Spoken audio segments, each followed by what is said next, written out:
World travellers club আয়োজিত আজকের এই ডে লং ট্যুরে আপনাদের স্বাগতম।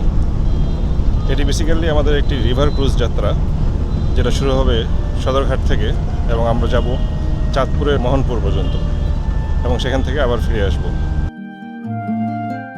স্বাগতম বন্ধুরা, আজ আমরা আপনাদের নিয়ে যাব এমন এক ভ্রমণে যা আপনাকে ফিরিয়ে নিয়ে যাবে 100 বছরের আগের ইতিহাসে। আপনি এখন যে রাজকীয় জাহাজটি দেখছেন, এটি কোনো সাধারণ লঞ্চ নয়, এটি ঐতিহ্যের প্রতীক paddle steamer PS Mahsud heritage. World travellers ক্লাবের আয়োজনে আজ আমরা ঢাকা সদরঘাট থেকে রওনা দেব চাঁদপুরের মোহনপুরের উদ্দেশ্যে। আপনি কি তৈরি ঐতিহ্যের এই সাক্ষী হতে? চলুন শুরু করা যাক।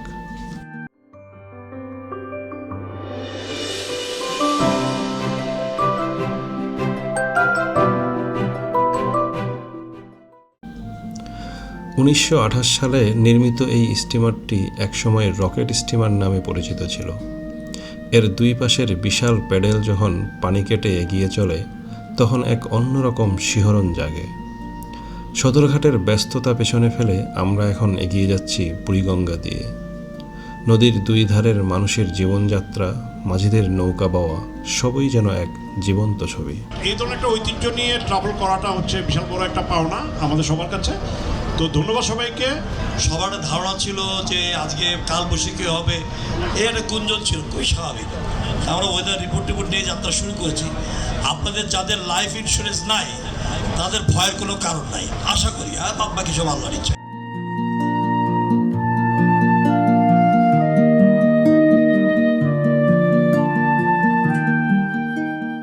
আমরা এখন বুড়িগঙ্গা ছেড়ে মেঘনার বিশাল জলরাশিতে প্রবেশ করছি। নদীর রূপ এখানে একদম বদলে গেছে। যতদূর চোখ যায় শুধু পানি আর পানি। তীরের সবুজ গ্রামগুলো আর দূরে বালুচরে শিশুদের খেলাধুলা আপনার মন ভালো করে দেবেই। মেঘনার এই শান্ত পরিবেশ আর নদীর শীতল হাওয়া আপনাকে যান্ত্রিক শহরের সব ক্লান্তি ভুলিয়ে দেবে।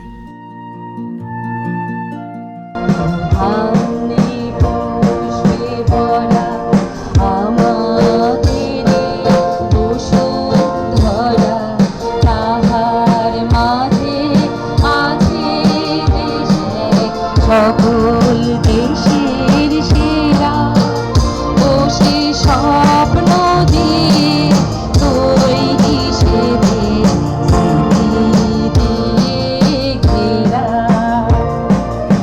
এমন দেশে কোথাও খুঁজে পাবে না গো তুমি। সকল দেশে রানী সেজে আমার জন্মভূমি, সে যে আমার জন্মভূমি, সে যে আমার জন্মভূমি। আমি আপনাদের সবাইকে প্যাডেল স্টিমার পিএস মাসুদে স্বাগতম জানাই এবং আপনাদের আসার কারণে এটি আমি মনে করি যে এই 100 বছরের পুরানো যে শতবর্ষী জাহাজ, এই জাহাজটি সম্পর্কে বলার জন্য আমি মূলত এখানে দাঁড়িয়েছি। সেটি হলো যে 1928 সালে কলকাতার রিচমন্ড ওয়ার্কশপে এটা তৈরি হয়, এরপর রেনোভেশন হয়েছে। আমরা এটি এখন থেকে পর্যটকদের জন্যই এই জাহাজটি পরিচালনা করা হবে। আপনার একটু অনুভব করতে হবে, আমাদের একটা স্লোগান আছে, নস্টালজিয়ার অনুভবে ঐতিহ্যের স্পর্শে নৌভ্রমণ।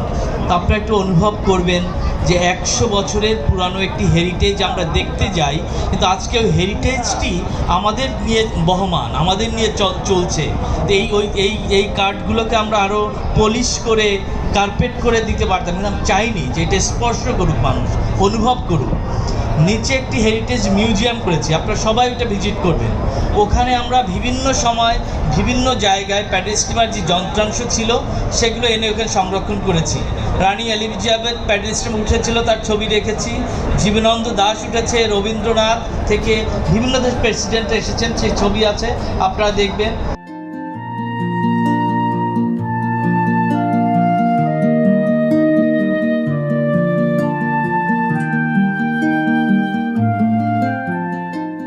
ভ্রমণের আনন্দ দ্বিগুণ করতে জাহাজের ভিতরেই চলছে সাংস্কৃতিক অনুষ্ঠান।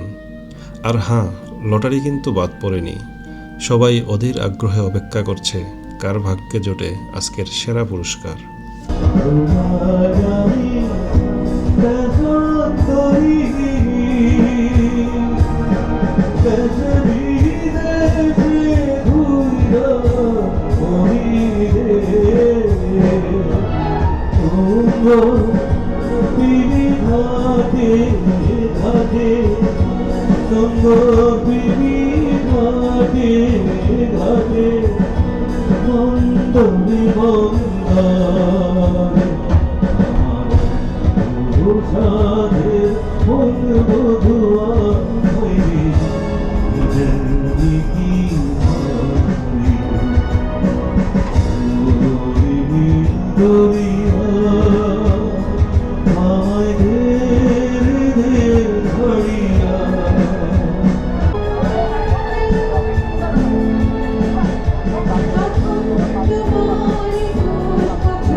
এখন আমাদের ফেরার পালা। সূর্যাস্তের এই সময়টাতে নদীর সবচেয়ে মায়াবী রূপ ফুটে ওঠে। পেডেলের সেই ধীর শব্দ আর গোধূলির আলো সব মিলিয়ে দিনটি স্মৃতির পাতায় অক্ষয় হয়ে থাকবে।